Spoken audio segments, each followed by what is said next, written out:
On va être strict sur le temps, donc je vais commencer tout de suite en l'étant moi-même, en vous présentant la première présentatrice de cet après-midi, qui est Gabrielle Leblanc. Gabrielle va nous parler du projet Priorité Trans. Gabrielle est une femme trans qui a vécu dans plusieurs villes d'un bout à l'autre du pays. Après avoir travaillé pendant plusieurs années comme barmaid dans un bar fréquenté surtout par des femmes trans travailleuses du sexe, elle a quitté son emploi pour devenir intervenante pour Aztec. Dans le cadre de son travail, elle arrive à rejoindre une population vulnérable qui est souvent laissée pour compte par les organismes traditionnels de services sociaux et de santé. Elle offre aussi un programme Trans 101 aux organismes communautaires et aux maisons d'hébergement d'urgence pour femmes afin de faciliter l'intégration et l'acceptation des personnes trans dans ces services. Gabrielle est également co-investigatrice avec REACH 2.0, Projet des priorités trans, un projet national visant à établir les priorités de recherche des femmes trans autour du VIH. Donc, accueillez Gabrielle pour sa présentation.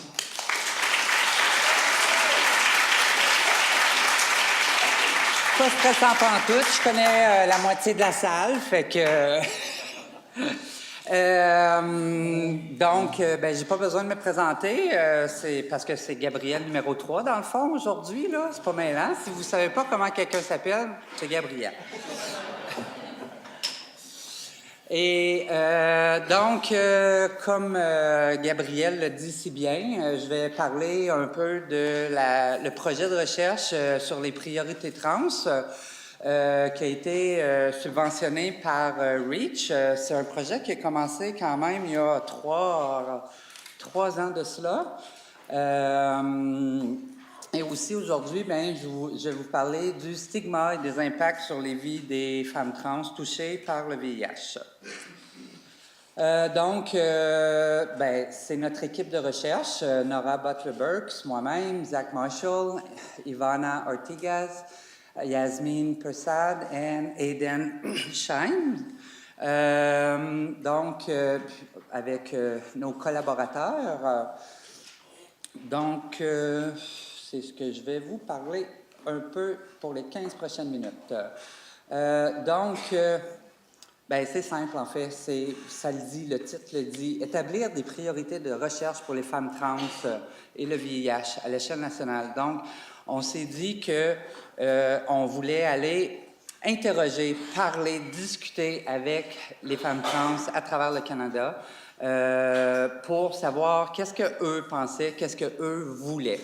On a vraiment fait nos appels pour les discussions en visant les femmes trans le plus touchées par le VIH. On a ciblé beaucoup le milieu de la rue, le milieu du travail du sexe, de façon volontaire pour aller parler à ces femmes-là qui sont exposées quasi quotidiennement au VIH et qui sont beaucoup plus à risque. Outre aller chercher de l'information sur c'est quoi leur priorité à ces femmes-là, leur donner une voix, surtout parce que souvent les recherches, on oublie des fois pour qui on fait la recherche. On ne fait pas la recherche pour les chercheurs, on fait la recherche pour les gens qu'on veut aider. Donc, avant de décider qu'est-ce qu'on va faire comme recherche ou qu'est-ce qu'on va faire comme action, posez donc la question. C'est ce qu'on a fait. Puis aussi, on a pris l'occasion pour pouvoir essayer de connecter ces femmes-là à travers le Canada. Éventuellement, on veut essayer de justement développer des networks de ces femmes-là pour qu'elles puissent partager leur expérience, leur vécu d'une côte à l'autre du Canada, mais on n'est pas rendu là encore. Donc, nous, on est qui? Parce que c'est pas juste moi, je les ai nommés tout à l'heure. On est une équipe entièrement trans, donc on est une équipe de recherche par et pour les personnes trans. Je crois pas qu'à ce jour, il y ait eu des recherches sur les personnes trans composées entièrement de personnes trans. On a en groupe des expériences de travail du sexe, de travail communautaire, de recherche sur le VIH. Il y a des membres qui sont séropositifs, séronégatifs. Donc, on a amené tous nos bagages ensemble pour travailler ensemble et on est majoritairement des femmes trans également. Cette approche-là aussi de connecter avec les femmes à un niveau égalitaire de moi, je connais ta réalité, c'est ma réalité, je la vis, et puis, je dirais pas on peut se regarder dans le blanc des yeux, elle va pas m'aimer, mais...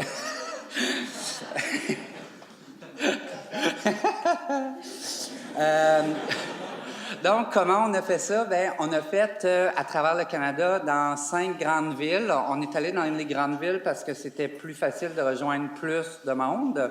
On aurait pu aller dans des régions, mais avec le temps et le budget qu'on avait, c'était pas possible.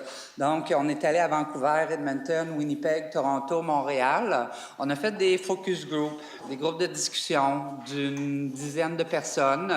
Puis, on a fait des entrevues individuelles également. Au total, on a parlé à 78 femmes.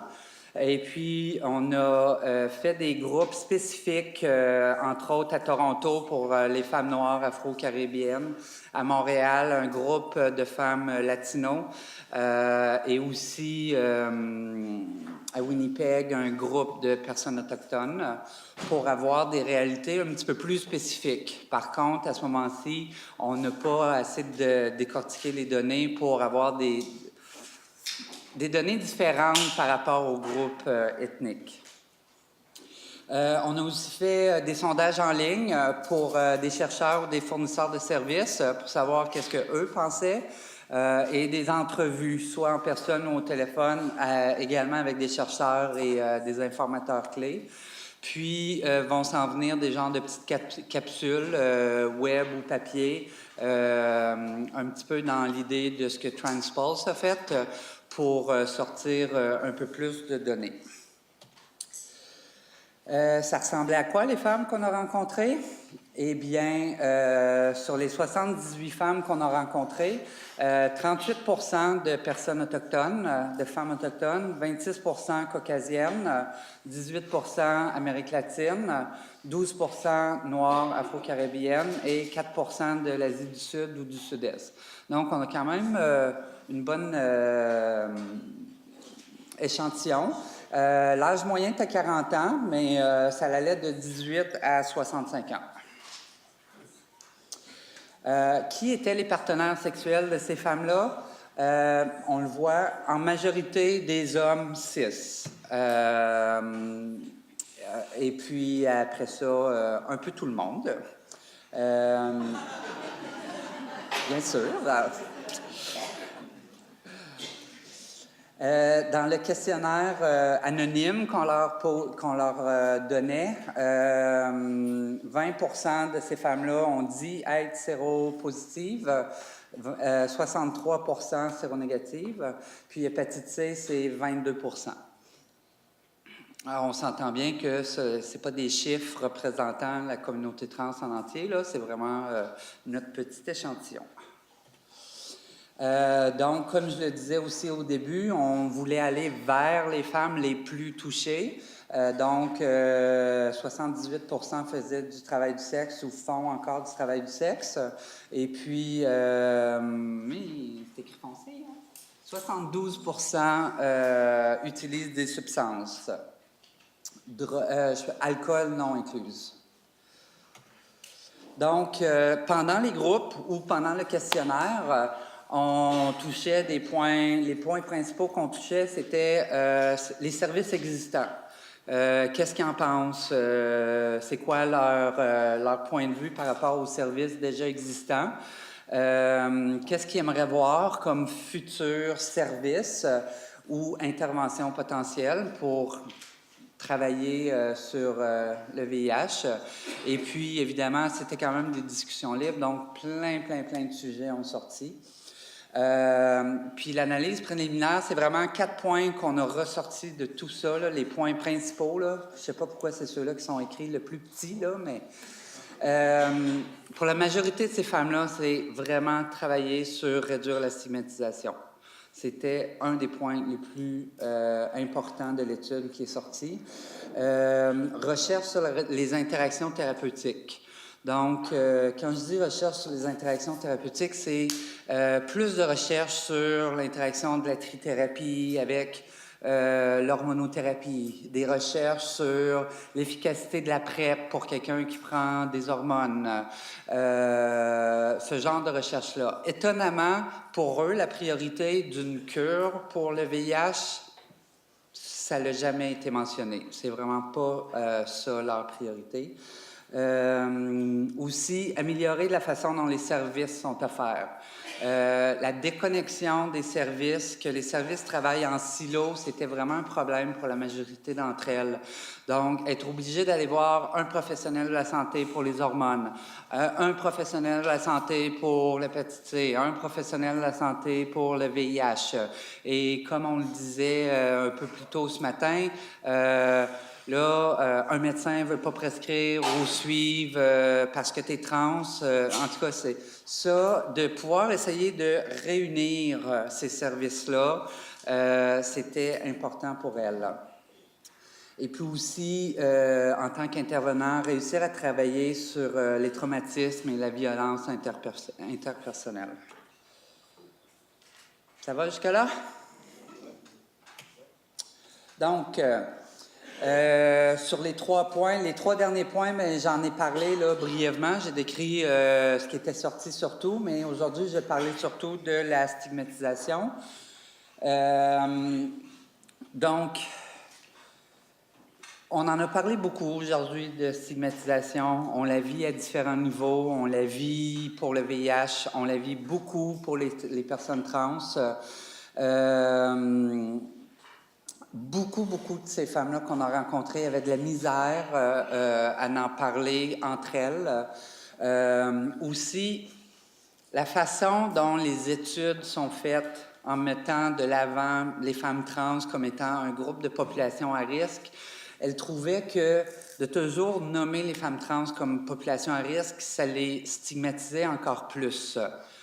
Donc, c'est comme un couteau à double tranchant. On en parle comme pas assez parce qu'on a de la misère à en parler, mais d'un autre côté, c'est toujours elle qu'on nomme.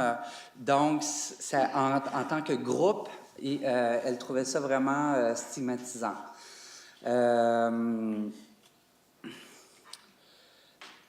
L'idée de la responsabilité qui est... Puisqu'il y avait beaucoup de ces femmes-là qui étaient des femmes qui font du travail du sexe, souvent, en tant que client, le réflexe est de remettre la responsabilité sur la travailleuse. Je pense que c'est vrai aussi pour les femmes cis et les hommes cis. Donc, de toujours avoir le poids de la responsabilité de la protection dans une relation travail, je dirais. Le problème aussi, c'est que la majorité de ces clients-là, c'est des hommes cis, et puis ces hommes cis-là, eux, ne se sentent pas à risque, ne se considèrent pas comme une clientèle à risque.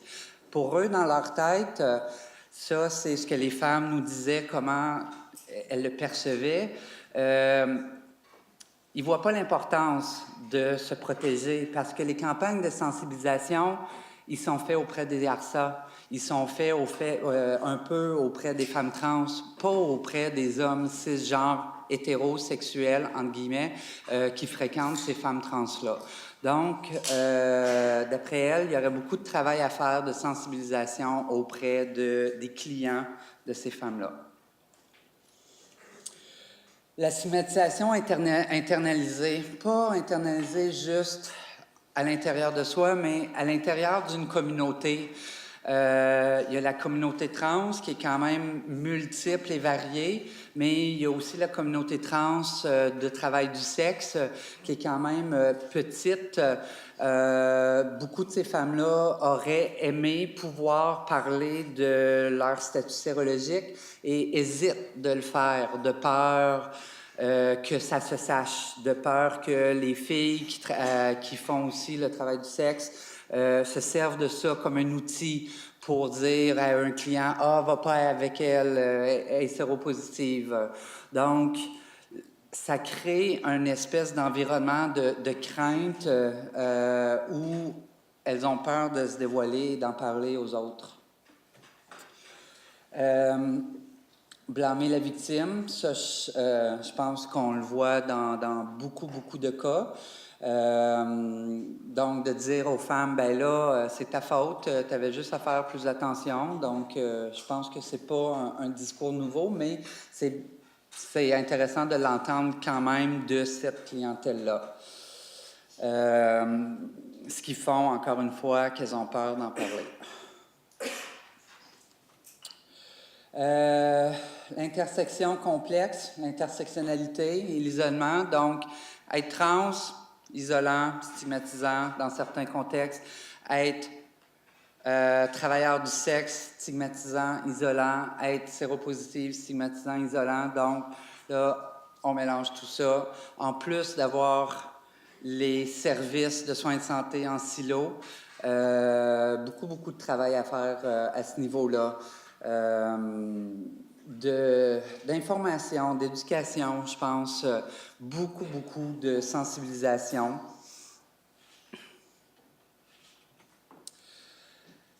Cette slide-là répète un petit peu la dernière. Donc, qu'est-ce qui va venir après nous, la stigmatisation? On n'avait pas vraiment là, les 4 critères là, qu'on voyait plus tôt. Ils ne sont pas vraiment mis en ordre quelconque. Mais pour le moment, on a un projet de recherche qui vient d'être approuvé pour une subvention. Puis ça va être pour améliorer la façon dont les services sont fournis. Donc, on a le projet TEACH avec 2 H. Donc, Transgender Education for Affirmative and Competent HIV and Healthcare. Donc, c'est une subvention qui vient du CIHR, le programme de recherche communautaire sur le VIH-Sida. Et puis, on veut faire un projet pilote de formation qui va un petit peu comme l'Alliance ETIAM essaie de faire, relier VIH et personnes trans, mais au niveau des professionnels de la santé. Donc, aller donner des formations pour justement ramener ces 2 silos-là un petit peu côte à côte. Donc, c'est un projet pilote qui va débuter bientôt. Ça va se faire à Vancouver, Toronto et Montréal, incluant certaines cliniques médicales ici à Montréal. On va voir qu'est-ce que ça donne. La recherche sur les interactions thérapeutiques, il y a plusieurs demandes de subventions qui ont été demandées. Il n'y a rien qui a été approuvé ou qui est rentré encore. Donc, on attend encore de voir si ça va déboucher. Et puis, réduire la stigmatisation. Peut-être qu'Aztec, éventuellement, sera partenaire de l'équipe pour monter un projet pilote en vue de réduire la stigmatisation. C'est vraiment juste dans les nuages, là, on en parle et on verra si ça donne quelque chose de concret. Donc, c'était pas un beau témoignage qui venait du cœur comme toutes les belles présentations de ce matin, mais honnêtement, de parler à ces femmes-là, de voir où elles vivent, leur réalité, ça a vraiment été un processus enrichissant. Même à travers le Canada, on va à Winnipeg, les réalités sont complètement différentes. On va à Edmonton, les réalités sont complètement différentes. Dans certaines communautés, on a des femmes trans qui disent à cause de mon apparence, le jour, je sors pas en femme, j'ai peur de me faire attaquer. Fait que le jour, je sors en homme, je sors juste en femme le soir pour travailler parce que j'ai peur pour ma sécurité. Donc, c'est au Canada, ça. Puis c'était il y a 2 ans. Donc, On voit qu'il y a encore beaucoup de travail à faire. Et puis, je vous remercie beaucoup d'être venu en grand nombre parce que c'est une journée vraiment super intéressante.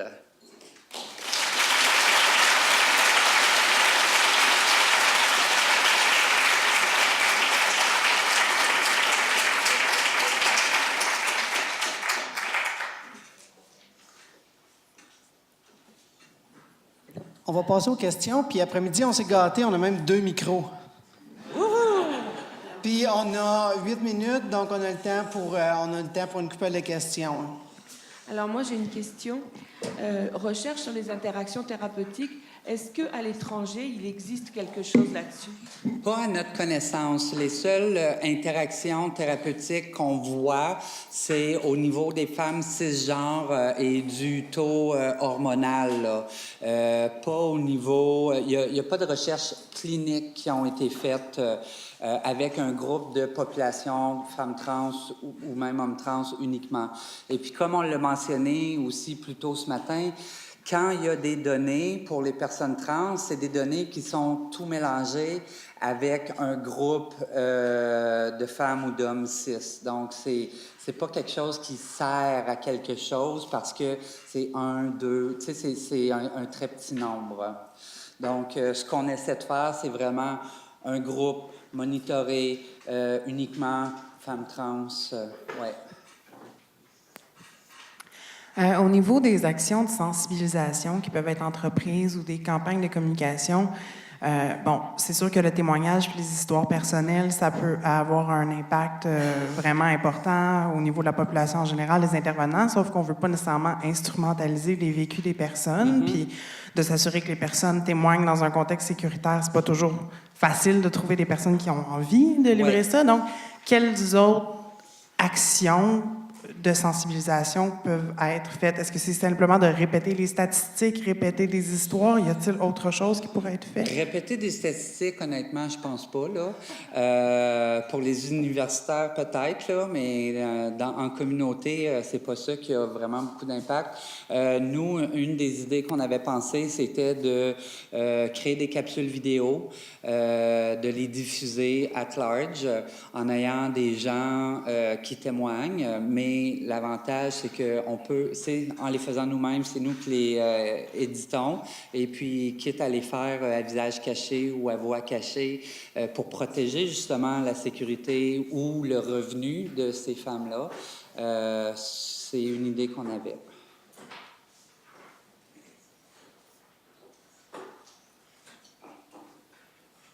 C'est tout?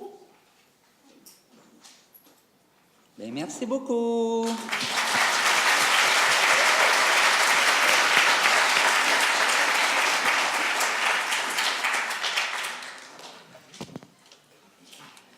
Merci, Gabrielle. On voit qu'il y a encore beaucoup de déconstruction à faire, puis on voit, je pense aussi que la recherche qui donne la voix aux personnes trans ou qui donne la voix aux personnes qui sont les premiers touchés, ça a définitivement un impact. Fait que merci pour avoir partagé ça avec nous, Gabrielle, numéro 1.